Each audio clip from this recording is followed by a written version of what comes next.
Le fait de faire des ateliers chant avec des personnes qui ne maîtrisent pas la langue française est loin d'être une barrière, c'est au contraire un facilitateur. Je suis chanteuse de formation, j'ai une formation lyrique et aussi en chanson française. J'anime les ateliers chant depuis la création de TOT en juin 2016. Au départ, c'était des ateliers hebdomadaires et au fur et à mesure des sessions, on a adapté les ateliers pour être au plus près des attentes pédagogiques de l'école pour l'apprentissage du français.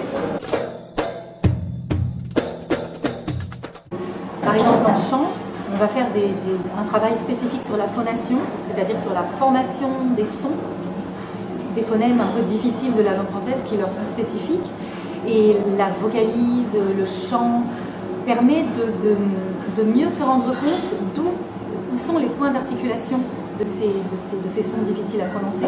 La répétition par les sons et par les hauteurs de son est vraiment un excellent outil qu'on va mettre à profit aussi pour l'apprentissage du français. Ce qui me plaît chez TOT, c'est tout d'abord transmettre un horizon à tous. Et là, tout est dit. C'est l'aspect bienveillant et inclusif de cette école qui permet à tout le monde d'avancer à son rythme. Personnellement, TOT m'a beaucoup apporté parce que grâce à cette école, je peux transmettre ma passion du chant et mon désir de pouvoir s'approprier une langue qui peut paraître difficile à un public d'exilés pour lequel j'avais envie de faire quelque chose. Professionnellement, cela m'a permis d'affiner mon approche pédagogique. Tous les outils pédagogiques que j'avais pour la formation vocale en général m'ont beaucoup servi et j'ai pu les affiner grâce à toutes ces personnes que j'ai rencontrées au sein de l'école TOT.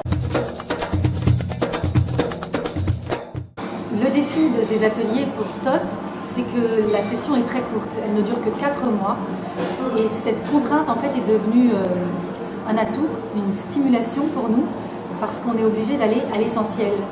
Et l'essentiel c'est le son, la musique, cet accès direct à la langue par le son et la musique et la chanson française.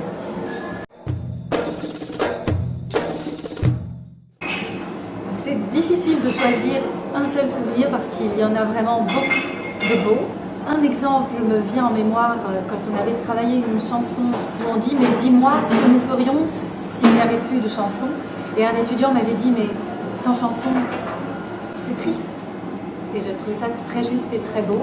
J'avais plus besoin de rien transmettre, tout était dit. L'autre souvenir qui nous a beaucoup plu, c'est lors d'un concert d'Abdelmalik, le parrain de TOT. Il a dédié une de ses chansons à TOT et nous étions tous tellement fiers. La fierté, la joie qui se lisait dans les yeux des étudiants était vraiment très, très, très agréable et c'est un souvenir qui reste gravé dans ma mémoire.